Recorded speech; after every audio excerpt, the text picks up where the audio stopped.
this year. Didn't you dig all that up about my growing up and all that stuff? We talk about that. I talk about it? Yeah. Welcome to Halifax City Hall, everybody. Thank you for coming. How many of you have never been here before in this building? So this is your building. If you're in Halifax, this is the Citizens Building. It's great to have you here. We're happy to have you here. Thank you so much. Can you hear both of us fine? Are both microphones work fine? Yeah? Okay, excellent. So I would like to keep this talk politics light and tech light, really conversational. And our audience is not only here. As we discussed before, we record that and make it available to all 400,000 entrepreneurs across the globe. So what I would like to do here is not only dig into your personality, but also advertise Halifax. And it's a sensitive moment right now because after the election. So let's take a case study where US entrepreneur, high-tech entrepreneur, is frustrated with the election and now is considering moving to Canada.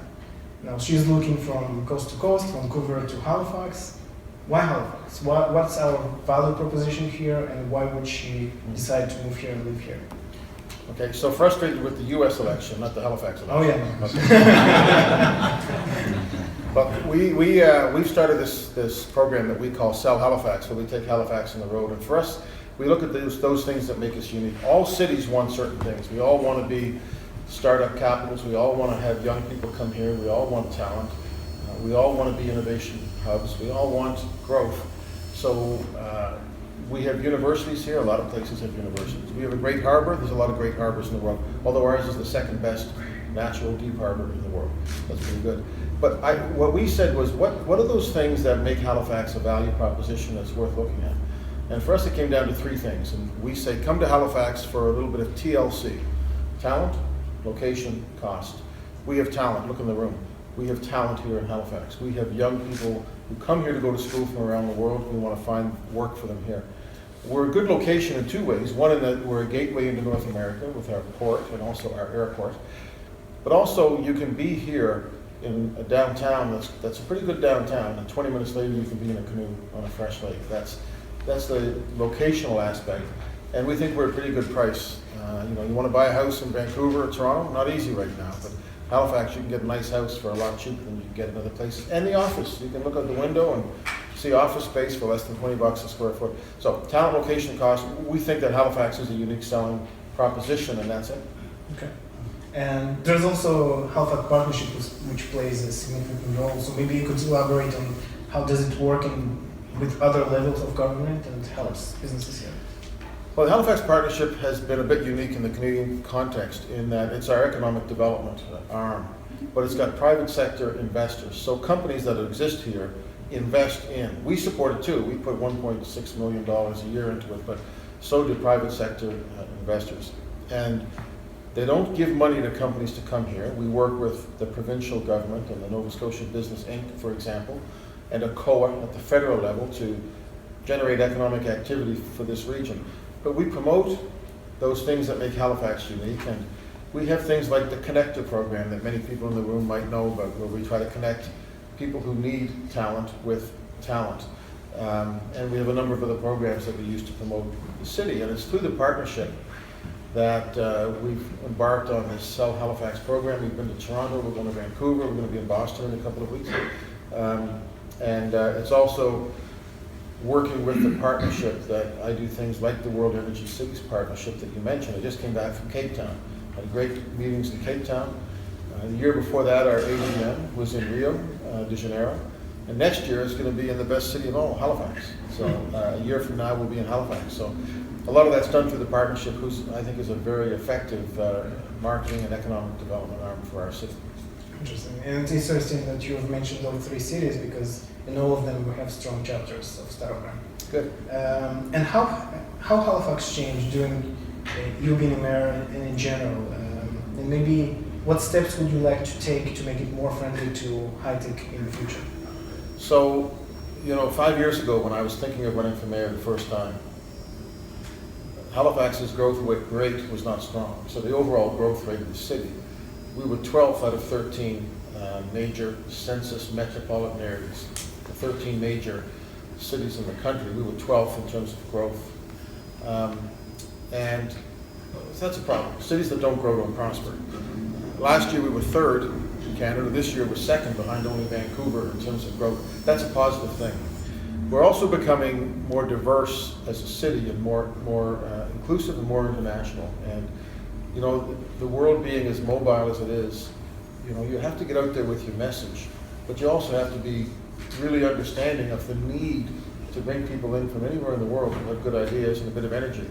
And that's really positive. So we're growing. We have good investment in our downtown and in key areas outside of the downtown. Certainly things like the Irving shipbuilding contract, which is a $30 billion contract, is a great thing. Potential of oil and gas that Shell and BP are looking at. But it's the organic growth that sort of springs off that. You know, according to the Brenham Group, Halifax had more of the top 25 ICT startups in Canada than any other city last year. More than KW, more than Toronto, more than Winnipeg, more than anybody else. So we're starting to get that cluster of ideas in Halifax, and it's a combination of public investment, like the Idea Building and the library, and then private investment. And having an organization like Volta Labs is a huge help to Halifax, for sure. What about Volta Labs? We're supposed to move to that building, the old library building, but it's not happening. It's happening. So that library building, for those that don't know, the old City of Halifax library, we've now moved across the street to the new one. That land was deeded from the province to the city in 1948 for the express purpose of a library, and there are very strict conditions what we can do with it, which consist of either having a library or green space. Otherwise it goes back to the province. So we've been working with the province, and there was a plan to make that part of what you could call an incubator hub, an accelerator, whatever you want to call it. Volta, of course, are up in the Maritime Centre doing great work, and I still think there's a possibility to make that part of the new idea hub of Halifax. Let's say you had not won the election. I'm sure you had some kind of plan. So what would you do if someone else would have been there? What would I have done with my life? Or yeah, like where would you continue? Well, my wife would have been pretty happy, actually. She's not a big fan of politics. I probably would be the general manager of the Montreal Canadiens hockey team. What are you laughing about? No. I would go back into business. So people say you're a politician. So I was in business. I worked for the Irving organization, ran an oil company, as you mentioned. I worked for Nova Scotia Power. I was in a small business, Knightsbridge, Robertson, Surrey. I didn't get into politics till later in life. I don't actually never saw myself as being a politician. I was always interested in politics. Mm-hmm. And I always intended to be involved in politics, but I didn't have to be. My father was like, yeah, but my father was not a politician. He was a mayor and a premier, and before that a school board member, but he was not a natural politician. He was a crusader, mainly for social justice issues. And that brought him into the political realm. I was in business most of my adult life. I've been a politician. I was 8 years as an MP. I'm now 5 years as mayor. So I did not always assume I would run again for mayor this time. You know, it had to suit me and my family. And when I came to make the decision, I just said, you know what, I like being mayor. It's a good gig. I like not being an MP because I like being away from the liberal conservative NDP stuff and just being able to make things happen. So if I wasn't mayor, it wouldn't be the end of the world. I would do something else, probably go back into business. And what does it take to become a mayor? Just anyone here can decide all it takes is votes. That's all it takes. Yeah. A lot of votes. I think I always tell, I go to schools a lot. When people ask, how do you get involved in politics? You get involved in politics because you're involved in the community. You're involved in the Chamber of Commerce, or you're involved in, you know, an environmental group or an anti-poverty group. And you start to see that you can make a difference, and then eventually you say, I can make more of a difference as a politician. We have to change the rules. So if you're involved in the community, that's how you get involved in politics. And to me, a good mayor is somebody who, first of all, likes people, and secondly, has a real desire to work with other people on the council effectively, and thirdly, wants to see the community, has an idea, a real idea, more than just, as mayor, you can go day to day just doing events. You can, look, my schedule is nuts.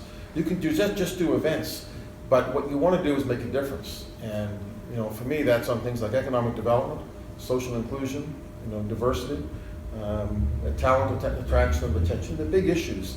And the events are important, and some of them are part of that mandate. But you have to try to, you really want to, I think you really, to be an effective mayor, you have to have an idea beyond just cutting a ribbon as to what you want to do in your city. So how does your typical day look? My typical day? Well, Sean's here, she could tell you, but I start early. I've always started early, so I'm in the house. I'm in the office here shortly after 7. How do you get here? How do I get here? I have a magic carpet and the city plane. No, I usually come in by car. I get a parking place. The only perk of being mayor is you get a good parking spot. I come in early and you work hard all day. Is that the one I took here? Yes, that's it. Okay. It's a busy. I always tell you don't have to be a good mayor to be a busy mayor. You get invited to so many things, and the trick is to do those things that you think make a better community and not just fill your day. And you have a fixed salary, I assume, right? You're not paid by hours. So No. the fact that you're here, nobody pays you for that, right? You get some. What do you mean? I thought you were paying me. Oh. Well, you get a salary. All right, and we all as entrepreneurs try to squeeze more out of 24 hours, but we still try to rest enough to be creative and to be productive. How much do you sleep? How much do I sleep? Yeah. Probably not enough. My wife tells me I don't sleep enough. I probably go to bed about 11:30 and get up at 5:30, 5:45. Okay. And how do you relax? How do you rest? Well, for about the last 6 months, I was watching CNN, watching the presidential election. That's not it didn't turn out to be that relaxing. But, no, I have other interests. I play golf and spend time with the family, and I don't seem to have as many interests as I used to have when I was younger. The job is quite consuming, but you're responsible for making it fit your life. And if you don't, then I don't spend nights here at City. I don't spend the nights in the office. I go home every night, and that's one advantage over being a member of Parliament. You have a bed here? Or? No. When I was a member of Parliament, I spent a lot of time in Ottawa. I had to, and here I'm home. Unless I'm traveling, I'm home every night and wake up in the same house as my family. That's a big advantage. So if we bring it back to your childhood, could you recall any events which defined you as a person? You like a psychologist or something? Oh yeah, that's what I told you. I think moving. So I was born in Belfast, as you said. My whole family was in the UK. My mother was one of 7. My father has only one brother. They were all in the UK. And it was a big deal for us to move. We were the only ones that came across that big lake, the Atlantic Ocean, to come over here. So that had an impact on us.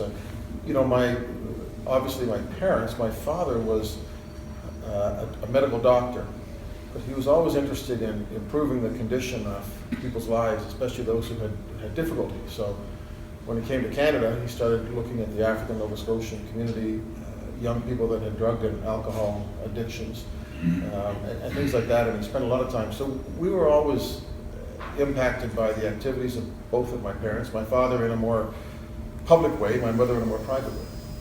And, having 6 brothers and sisters, I'm sure had an impact on us too. Our house was never quiet.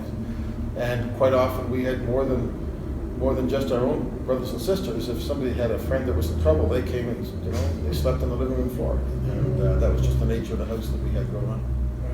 I can just imagine what went through the minds of your parents, because right now we have a kid, my wife and I, almost 2 years old, and we only have one. Yeah. And I'm just trying to convince her to have the second one. So 7 is, I don't know, it's great, I wish, because I told you I want 7 kids and 2 of us, so 9 is a great family. Yeah. And she said, well, listen, let's speak about the second one in a year. So You told them the last 5 were easy. The first 2 were tough. they just take care of each other. That's amazing. But you know what I mean? That's the way of the world, right? I grew up in a neighborhood where most people had 3 or 4 children, it seems, and they lived in small houses. And now we all move out of those small houses, whether it was the family of 5 or 6 or 7 or our case 9, and we're living in bigger houses for 1 kid or 2 kids, right? It's the world's changed. Yeah. It's not because of the religion, right? You don't come from a religious family. Do you? I do. I would say I do, yeah. Okay. Yeah, my family was, we're a Catholic family, and I would say that we were certainly a very strong Catholic family. You didn't miss church. Mhm. It wasn't something my parents preached about, but we talked a lot about it at home. Mhm. And certainly the big impact. And both of my parents passed away very close together a number of years ago, and their faith was very important. Right. And you're still preserving that in your family? Yeah. Yeah, we go to a different church, but my wife and I are both involved in the church. But look, I think faith's important, but it doesn't have to be my faith. Any faith that makes people's lives better and encourages them to be better citizens is a good thing. Yeah. Okay. So if you bring you back to your childhood again, the psychologist. We're going back. I need a drink of vodka. Of course. Can you think of any entrepreneurial experience that you had in your childhood? Yep. As early as you can go. Yeah, I used to beat up my younger brothers and sisters and that's take their candy and sell it. Just being taped? Oh no, that's not true. I didn't do that. Bloopers. Yeah, I had a paper route, like a lot of kids, selling, distributing newspapers for, for money. But my parents were not entrepreneurs, I would not say. My father gave away a lot more of his time and talent, probably even than my mother would have liked, although she was a very charitable individual. Yeah. So if you bring yourself back to when you were 20, 25, what would you tell to yourself back then? What would I tell myself now? Like from now to then, Yeah. what would you tell to your 20 So sort of a, if I knew then what I know now kind of question? Yeah. To when I was 20 or 25? Mhm. So I graduated university at a pretty young age. Between moving from England to Canada and everything else, I ended up skipping a grade, and I was young when I graduated, and I was always intending to be a lawyer. And when I graduated university, my undergrad, there was a lot of lawyers around. And so I went out and decided to work for a year, and it wasn't until years later that I went back to school. I think I probably would have done another degree, looking back on it now. There's probably a number of things I probably would have taken more chances. You start making a few dollars and it's guaranteed when you're in your 20s, and you start getting a taste for it. You like it a lot. I would probably, looking back on it, tell myself to be bolder. I married a great person. I married up in life. I wouldn't change that. We didn't have kids till later. I might have tried to have my kids a little earlier so they'd be paid off by now instead of still in school. And what are you most proud of right now when you look back? In my life? Mm-hmm. Oh, my kids. Yeah. Yeah, my kids. Proud of my parents, proud of my family. I'm very proud of my family. So, my father's well known in this province. And as I said, he wasn't really a politician, but he became a politician. And he became premier at a particularly challenging time in the history of this province, and made some very tough decisions, and absolutely made courageous and principled decisions. And it was tough at that time, but very shortly after he left as premier, people realized that he'd done things that he thought was the right thing to do. So I'm proud of them. My kids, my daughter is 20, third year at St. FX. My son is in grade 12, he's 17. And they're good people, And so, I think you're proud of those things. I'm proud to have been elected a number of times. Running for office, if you think, being an entrepreneur is risky, running for office is risky too, because you're putting yourself on the line. And so I'm proud of public service. See, I believe in public service. I believe in politics. A lot of people don't. And some people run for politics saying, I'm not a politician. Well, you know what? If you're running to be a politician, if you're any good at it, you're going to be a politician. Don't be ashamed of it any more than you'd be, if you want to be good at something, be good at something. Don't apologize about it. I'm proud of public service and politics. And, yeah. But where would be you wouldn't continue to anywhere, to become a premier or something? Or you don't know? It's not my goal, no. No, look, I was a member of Parliament. I enjoyed it very much, but I can touch more things as a mayor. Mm-hmm. And I can do it without the constraints of party politics. So I don't have to worry. It's very liberating when you've been in a different level of politics. And if you look in across Canada now, our biggest cities, Toronto, Montreal, Vancouver, Ottawa, Mississauga, Brampton, a lot of our biggest cities have mayors who came from federal politics like I did, or provincial politics as some of them did. It used to be the farm system was you started off at school board and went to municipal, then provincial and federal. You know, and now you see a lot of people going from federal back into municipal because cities is where stuff happens. Mm-hmm. Okay, so let's open this session to Q&A. If anyone has questions, you're welcome. Come on, here. You've got, at the municipal level, you are where the action is, but you got to go begging to the province to change the speed limits in the city that influence daily the lives of everybody here. You know, the economic powers that you have, speaking as the whole city and the city council, are really constrained by trickle-down kind of economics from the feds, from the province. And I guess, what are you going to do about it? Yeah. There's a fair bit of truth to that. We also have, you know, there are some things that we're very, liberated on. We can manage our own budgets. We can determine our own priorities.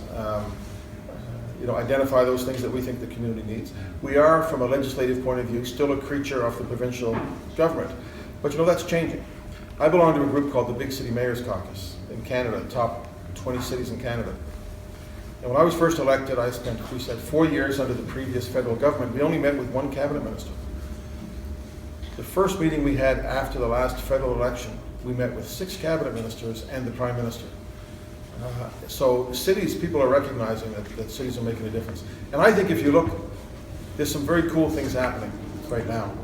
You may notice this week in the United States that a number of cities have mayors, New York, de Blasio, Philly, Seattle, Chicago, a whole host of cities are telling the president-elect that they will not follow his plans to deport people, that they will be sanctuary cities. This is mayors taking the lead on this. Just like a year ago with the Syrian refugee crisis, a lot of governors said, we don't want refugees. A lot of city mayors says, yes, we do.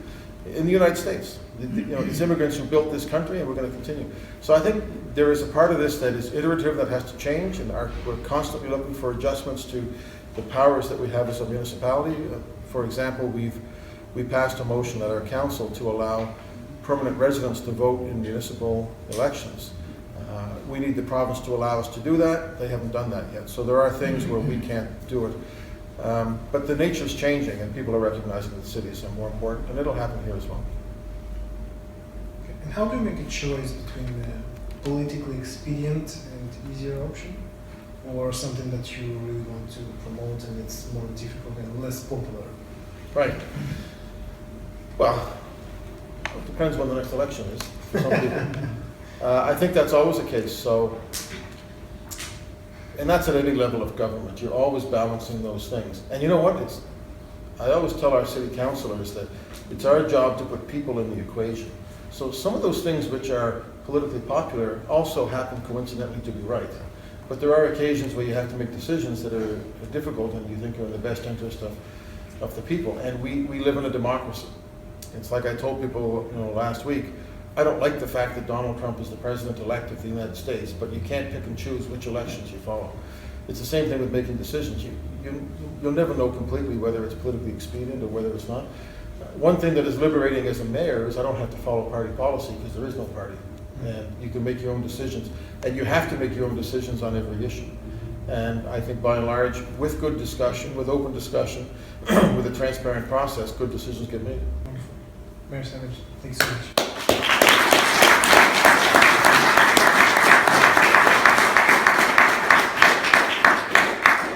There's a little something that we did in honor donation to. You gotta be kidding, $100,000. the